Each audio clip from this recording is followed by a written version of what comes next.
ستمگر اذا قلم فراح خالد قسط نمبر 43 مہروز چینج کر کے سیاہ شفون کا سادہ سا سوٹ زیب تن کر کے خود کو اس بھاری بھرکم لہنگے سے آزاد کر گئی تھی۔ ہمدان صدیقی کا کچھ دیر پہلے والا روپ دیکھ اس کا دل چاہا تھا یہیں اس کو شادہ واش روم کے ایک کونے میں رات گزار دے۔ وہ ہمدان صدیقی کا جلاد والا روپ تو برداشت کر سکتی تھی مگر یہ مہربان انداز نہیں جو اس کے لیے جان لیوا تھا۔ وہ جانتی تھی اس کا دل کیسے پاگل تھا ہمدان صدیقی کے لیے۔ اگر وہ اس کے نرم رویے کے آگے اپنا سب کچھ وار کر کچھ الٹا سیدھا بول جاتی تو بہت سارا نقصان اٹھانے کے ساتھ ساتھ خود کو کبھی معاف نہیں کر پاتی۔ جنید کے ساتھ جو ہو چکا تھا ایسا وہ حازم اور شاویز کے لیے سوچ بھی نہیں سکتی تھی۔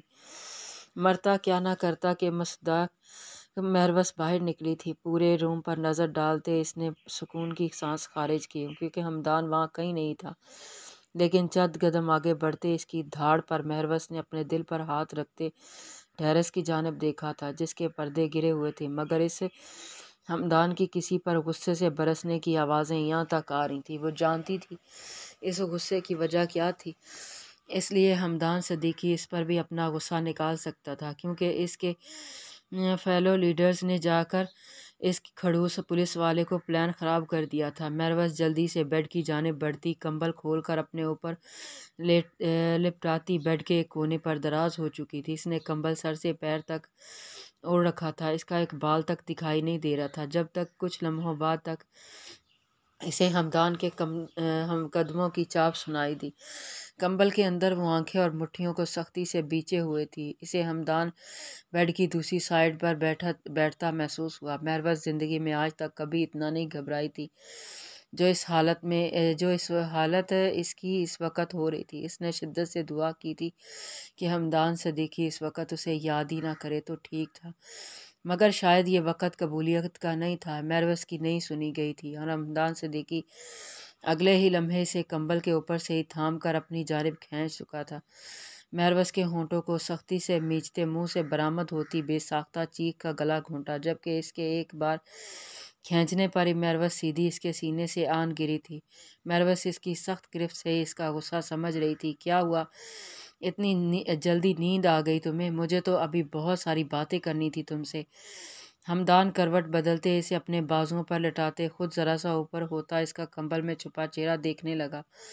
بنا میک اپ کے صاف شفاف دودیا چہرہ بے حد پناہ دلکشی بھرے نقوش، بلا شبہ وہ بے حد حسین تھی۔ ہمدان اس بات سے انکار نہیں کر پایا تھا، مگر اس وقت اندر سے وہ جس قدر غصے سے بھڑک رہا تھا اسے مہروز کی یہ خوبصورتی بھی بہت زیادہ بری لگی تھی۔ اس کی آنکھوں سے پھوٹتے شرارے مہروز کو اس سے خوف محسوس ہوا تھا۔ وہ اس شخص کو ہارتے ہوئے نہیں دیکھنا چاہتی تھی مگر ہر بار وہی اس کی ہار کا باعث بن رہی تھی۔ جی مجھے نیند آ رہی ہے۔ مہروز اس کی جھلستی گرم سانسوں کی تپش اپنے چہرے پر برداشت کرتی بامشکل بول پائی تھی۔ اسے خود پر حیرت ہوتی تھی کہ آخر ہمدان صدیقی کے سامنے اسے ہو کیا جاتا تھا۔ اس کی محبت اسے اتنا کمزور کیوں کر دیتی تھی؟ لیکن اب تم میری دسترس میں آ چکی ہو، اب تم وہی کرو گی جو میں کہوں گا۔ تم اب صرف میری ہو، تمہارے ایک ایک عمل پر تم سے زیادہ میری مرضی چلے گی۔ یہی ہمدان صدیقی کی محبت ہے جسے اب برداشت کرنا پڑے گا تمہیں۔ ہمدان کی آنکھوں میں جھانکتا معنی خیزی سے بولتا اس کے ہونٹوں کے اوپری حصے پر چمکتے سیاہ تل پر اپنے دہکتے لب رکھ گیا تھا جبکہ مہروز اس کے اس جارحانہ لمس پر بالکل بھی تیار نہیں تھی۔ اس نے سختی سے آنکھیں میچتے اپنے منتشر ہوتی سانسوں اور بے قابو ہوتی دھڑکنوں کو اعتدال پر لانا چاہا تھا۔ اس کا چہرہ خطرناک حد تک لال ہو چکا تھا۔ ہمدان جس نے عمل کسی بھی محبت بھرے جذبے کے تحت نہیں بلکہ مہروز کو صرف خود سے خوفزدہ کرنے کے لیے کی تھی تاکہ وہ اس کے انداز سے گھبرا کر اپنا سچ خود ہی اپنے منہ سے اگل دے، مگر مہروز اس قدر قریب آ جانے پر بھی اس کے اپنے دل کی دھڑکنوں کا ساز بدلنے لگا تھا۔ وہ اس کی فیلنگز کو استعمال کر کے اسے ہی گھیرنا چاہتا تھا مگر مہروز کا خوشبوؤں میں مہکتا نازک وجود ایس پی ہمدان صدیقی کا گہرا امتحان لے گیا تھا۔ ہمدان نے نگاہیں جھکا کر مہروز کی جانب دیکھا تھا جو آنکھیں میچے لرزتی پلکوں اور کپکپاتے ہونٹ اور دہتے گالوں کے ساتھ اتنی حسین لگ رہی تھی کہ ہمدان صدیقی کو اپنا دل اپنے ہاتھوں سے نکلتا محسوس ہوا تو وہ فوراً مہروز کو خود سے آزاد کرتا بیڈ سے اٹھ گیا تھا۔ مہروس نے سکھ کا سانس لیتے ہی آنکھیں کھولی تھی۔ تم سو جاؤ، مجھے تھوڑا کام ہے۔ ہمدان سائڈ ٹیبل سے لیپ ٹاپ اور موبائل اٹھاتا ٹیرس کی جانب بڑھ گیا تھا۔ اس نے پلٹ کر ایک بار پھر مہروس کی جانب نہیں دیکھا تھا، جبکہ مہروس اس کا لال چہرہ اور ضبط سے بیچے ہونٹ دیکھ اپنے ہونٹوں پر دلکش مسکراہٹ آنے سے نہیں روک پائی تھی۔ ایس پی صاحب کب تک اپنے دل میں ایسے ہی نفرت کے پہرے بٹھائے رکھیں گے؟ جیسے باقی سب مشن میں آپ ہارتے رہے ہیں، ویسے ہی آپ کو مہروس کمل کی محبت کے آگے بھی گھٹنے ٹیکنے ہوں گے۔ مہروس اس کی کیفیت سمجھتی سر تکیے پر ٹکاتی کھل کر مسکرا دی تھی، مگر وہ یہ نہیں جانتی تھی اس کی قسمت آگے اس کے ساتھ کیا کھیل کھیلنے والی تھی۔ میم، آپ کا شک بالکل ٹھیک نکلا۔ آپ کے فادر کے ساتھ جو واقعہ پیش آیا تھا وہ حادثہ نہیں بلکہ سازش کے تحت ان کی گاڑی کو جلایا گیا تھا۔ اس ٹائم ان کے موبائل کا جو ریکارڈ نکالا گیا تھا، اس کے تحت آخری بار ان کے موبائل سے ان کے بھتیجے حازم سالار کے نمبر پر کال کی گئی تھی۔ اب تک اس کیس میں یہی کہا گیا تھا کہ حازم سالار بھی ان کے ساتھ تھا، مگر مجھے نہیں لگتا ایسا کچھ ہوا ہے، کیونکہ گاڑی سے صرف ایک ہی شخص کی لاش جلی ہوئی ملی تھی اور پوسٹ مارٹم میں وہ انسان آپ کے فادر تھے۔ انسپکٹر غفور نے اس کے کہے پر اسے اے ٹو زی اپنے کی گئی ساری انویسٹیگیشن سے آگاہ کر دیا تھا۔ وہ جو سنتے ہوئے ہیبا کو اپنی آخری امید بھی ٹوٹتی محسوس ہوئی تھی۔ حازم کا کہا سچ ثابت ہوتا محسوس ہوا تھا، جو وہ کبھی ہونے نہیں دینا چاہتی تھی۔ نہیں، ایسا نہیں ہو سکتا، کچھ مسنگ ہے۔ انسپکٹر ہیبا کو وہاں سے جانے کا اشارہ کرتی پرسوچ انداز میں بولی تھی۔ اس کا دل حازم کی کہی بات ماننے کو کسی قیمت پر تیار نہیں تھا۔ وہ اس کی محبت تھا جس پر وہ خود سے بھی زیادہ اعتبار کرتا تھا۔ اس کا دل کہہ رہا تھا اس کا شوہر اتنا بے رحم اور بے حس نہیں ہو سکتا۔ بے شک برے لوگوں کے ساتھ مل کر برے کاموں میں پڑ چکا تھا، مگر وہ اتنا بے ضمیر بالکل بھی نہیں تھا کہ اپنے باپ جیسے چچا کو مار دیتا۔ ہیبا کو کچھ دیر بیٹھی سیٹ کی پشت سے سر ٹکائے آنکھیں موندے رہی۔ جب کچھ دیر کی سوچ بچار کے بعد ایک نتیجے پر پہنچتی وہ اپنی کرسی سے اٹھ گئی تھی۔ تشریف لائیں ایس پی ہیبا۔ وہ سیدھا کمشنر سر کے آفس میں پہنچی تھی، جن تک اس کے واپس لوٹ آنے کی اطلاع تو پہنچ چکی تھی، مگر انہوں نے اس سے کیا کوئی استفادہ نہیں کیا تھا۔ وہ پہلے ہی جانتے اس کیس کو سالو کرنا ناممکنات میں سے تھا۔ وہاں کے وڈیرے کسی کو بھی اپنے علاقے میں گھسنے کی اجازت بھی نہیں دیتے تھے۔ انہیں تو اس بات کا یقین نہیں آ رہا تھا کہ ہیبا زندہ بچ کر کیسے واپس لوٹ آئی۔ سر، میں بنا مشن کی پورا کیے واپس لوٹ آئی، اس کے لیے بہت شرمندہ ہوں۔ میں اس وقت خود کو مینٹلی اسٹیبل نہیں کر رکھ پا رہی ہوں، مجھے کچھ وقت کے لیے چھٹیاں چاہیے۔ ہیبا کی بات پر کمشنر صاحب نے اس کی جانب دیکھا تھا۔ وہ ان کے ادارے کی سب سے قابل آفیسر میں سے تھی۔ اس کا تھکا تھکا سا اداس چہرہ دیکھ وہ اس کی بات سے انکار نہیں کر پائے تھے۔ ٹھیک ہے ایس پی ہیبا، آپ اپلیکیشن دے دیں۔ آپ نے جب سے یہ فیلڈ جوائن کیا ایک بار بھی چھٹیاں نہیں لی، بلکہ اپنی ڈیوٹی سے بڑھ کر کام کیا ہے۔ آپ آرام سے ریسٹ کریں۔ کمشنر صاحب کا رویہ ہمیشہ ہیبا کے ساتھ بہت اچھا رہا تھا، انہیں اپنی یہ قابل آفیسر بہت عزیز تھی۔ ہیبا ان کی بات پر مروتاً مسکراتی ہوئی وہاں سے اٹھ گئی تھی۔ پہلے وہ خود کو بہت قابل آفیسر ہی سمجھتی تھی، مگر حازم والے واقعے کے بعد اسے اپنا آفس پوسٹ کے لیے بالکل نااہل لگنے لگا تھا۔ وہ یہی سمجھتی تھی جو لڑکی اتنے سالوں تک اپنے شوہر کے زندہ ہوتے بھی اسے مرا ہوا تصور کرتی رہی تھی، جو اتنے سال اپنی مدد نہیں کر پائی تھی، وہ بھلا دوسروں کی کیسے کرتی۔ ہیبا بہت ہی خراب موڈ کے ساتھ گھر آئی تھی، جہاں اس کی ماما اور صبا اس کی منتظر تھیں۔ ہیبا، تم نے اس طرح اچانک پیکنگ کرنے کو کیوں کہا؟ بولا، ہم کہاں جا رہی ہیں؟ نجمہ بیگم حیرت کا اظہار کرتے اس کے قریب آئی تھیں۔ میں جانتی ہوں آپ دونوں نے پیکنگ نہیں کی ہوگی۔ ہیبا ٹیبل پر پڑے نجمہ بیگم کا اور صبا کا ہاتھ سے اس کا موبائل لیتی ان دونوں کی جانب سے مڑی تھی۔ ہیبا، میں کچھ پوچھ رہی ہوں تم سے، اور یہ موبائل کیوں لیا تم نے؟ نجمہ بیگم اپنی سر پھری بیٹی کو یہ سب کرتا دیکھ پریشان ہوئی تھی۔ سوری ماما، میں ابھی آپ کو کسی بھی بات کا جواب نہیں دے سکتی ہوں۔ پلیز، اگر آپ لوگوں کو میری ذرا سی بھی فکر ہے تو میں جو کہہ رہی ہوں وہ کریں، اور یہ موبائلز لینے کا مقصد صرف اتنا ہے کہ آپ اپنے چہیتے بیٹے سے رابطہ نہ کر سکیں۔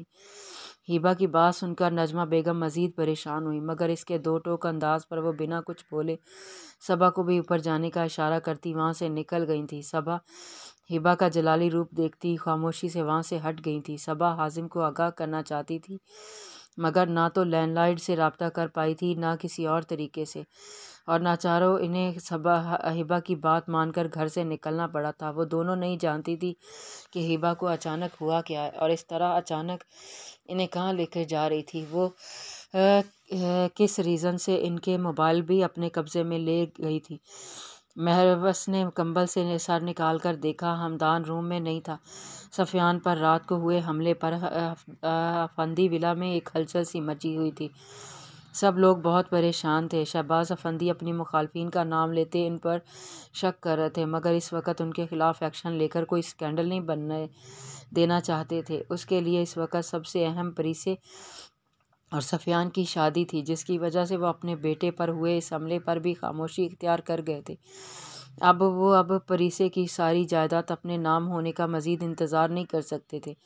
دوسری جانب کل کے واقعے کے بعد پریسے عجیب سی کیفیت کا شکار تھی۔ ایک طرف شاویز سکندر کی اتنی نفرت اور دوسری جانب اس کا ہر مشکل وقت میں محافظ بن کر جانا۔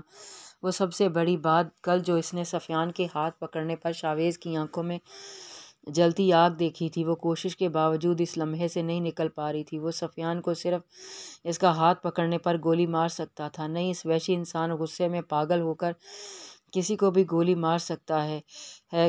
اسے کسی بھی قسم کے ریزن کی ضرورت نہیں تھی۔ پریسے اپنے دل کو تسلی دیتی بیڈ سے اٹھ کھڑی ہوئی تھی۔ ابھی کچھ گھنٹوں بعد اس کا نکاح رخصتی تھی، جو سوچ سوچ کر اس کا دل اداس بے چین ہو رہا تھا۔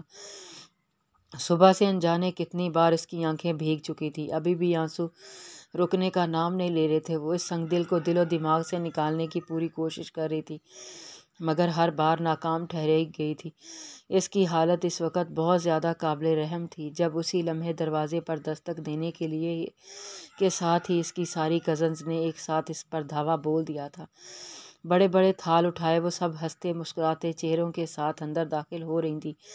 افندی مینشن کا ہر فرد ایسے ہی خوش تھا، سوائے پریسے افندی کی، جس کی جان اصولی پر اٹکی ہوئی تھی۔ اس کا دل چاہ رہا تھا ابھی اس نکاح سے انکار کر دے، چیخ چیخ کر پوری دنیا کو بتا دے کہ وہ شاویز سکندر سے بے پناہ محبت کرتی ہے اور صرف اس کے نام کی دلہن بننا چاہتی ہے، مگر ایسا کر کے بھی اسے کوئی فائدہ نہیں ملنے والا تھا، کیونکہ شاویز سکندر اس کی صورت سے بھی نفرت کرتا تھا۔ ارے پاگل لڑکی، اتنا کیوں رو رہی ہو؟ تم کون سا رخصت ہو کر کسی دوسری دنیا میں جا رہی ہے؟ تم نے تو صرف ایک کمرے سے دوسرے کمرے میں شفٹ ہونا ہے۔ فضا اس کے قریب آن بیٹھتی اسے چھیڑتے ہوئے بولی، تم تنگ مت کرو میری پری کو، وہ مومنٹ ہی ایسا ہوتا ہے۔ اریبہ بھابھی اسے گلے سے لگاتے اس کے آنسو پونچھتے فضا کو ڈھپڑتے ہوئے بولی۔ وہ سب ہلکی پھلکی مستی اور نوک جھوک کرتی پریسے کو تیار کرنے لگی۔ پریسے جو ہر وقت چہکتی ہنستی کھلکھلاتی رہتی تھی، آج اس کی یہ خاموشی اور اداسی ان سب کو حیران کر رہی تھی، مگر یہی سمجھ کر خاموش ہو گئی تھی کہ شاید وہ اپنے پیرنٹس کو مس کر رہی ہے۔ ماشاءاللہ کتنی پیاری لگ رہی ہو، بالکل نازک سی گڑیا جیسی۔ بیوٹیشن نے مہارت کے ساتھ اس کے دو آتشہ حسن کو مزید نکھار دیا تھا۔ وہ بہت کم ہی میک اپ کرتی تھی، اس لیے اس پر آج ٹوٹ کر روپ آیا تھا۔ وہ لال عروسی جوڑے پر پور سجی نظر لگ جانے کی حد تک دلکش لگ رہی تھی۔ اس کے بالوں میں موتیے کے پھول ڈال کر ڈھیلی سی چوٹیاں میں مقید کر کے آگے کی جانب ڈال رکھے تھے۔ وہ اس وقت اتنی خوبصورت لگ رہی تھی کہ ان سب سے نگاہیں ہٹا پانا مشکل ہو رہا تھا، جبکہ پریسے کی سوجی دل فریب آنکھیں اور سگواریت اس کے حسین روپ کو مزید چار چاند لگا رہی تھی۔ ابھی کچھ دیر بعد اسے نکاح کے لیے نیچے لے جایا جانا تھا۔ پریسے کو اپنی دھڑکنیں آہستہ آہستہ مدھم ہوتی محسوس ہوئی تھیں۔ اسے لگ رہا تھا وہ کسی بھی لمحے حواس کھو دے گی۔ جیسے جیسے نکاح کا وقت قریب آ رہا تھا، اس کا پورا وجود ہولے ہولے لرزنا شروع ہو چکا تھا۔ گول گول خوبصورت آنکھوں سے ایک بار پھر آنسو جاری ہو چکے تھے۔ شاویز سکندر، پچھلے 5 گھنٹوں سے تم اپنے ساتھ ساتھ مجھے بھی یہاں افندی مینشن کے باہر کھڑے کیے ہوئے ہو، اور اب تک 50 سے اوپر سگریٹ بھی پی چکے ہو، مگر مجھے سمجھ نہیں آ رہی کہ میرا دوست آخر چاہتا کیا ہے۔ میں جانتا تھا تم بہت زیادہ انا پرست اور پتھر دل ہو، مگر یہ اندازہ نہیں تھا اپنی محبت کے معاملے میں ان دونوں چیزوں کی انتہا کر دو گے۔ مان کیوں نہیں لیتے کہ انتقام لینے کے چکر میں اپنے دل کی بازی ہار چکے ہو، محبت کرنے لگے ہو پریسے افندی سے، اور آج اسے کسی اور کا ہوتے دیکھ برداشت نہیں ہو پا رہا تم سے۔ کیوں خود پر اتنا ظلم کر رہے ہو، اس پر بھی، اور ابھی بھی اسے بنا سکتے ہو۔ پچھلے 5 گھنٹوں سے تمہاری نگاہیں پریسے افندی کے کمرے کی کھڑکی سے ہٹ نہیں رہی، اور تم کہتے ہو نفرت ہے تمہیں اس لڑکی سے۔ حازم کا بس نہیں چل رہا تھا، خود کو کب سے اذیت میں مبتلا کیے شاویز سکندر کو جھنجھوڑ کر رکھتے، جو نہ تو افندی مینشن کے آگے سے ہٹ رہا تھا اور نہ ہی اندر جا کر پریسے افندی سے نکاح کر کے اپنی ہار تسلیم کرنے کا ارادہ کر پا رہا تھا۔ جاری ہے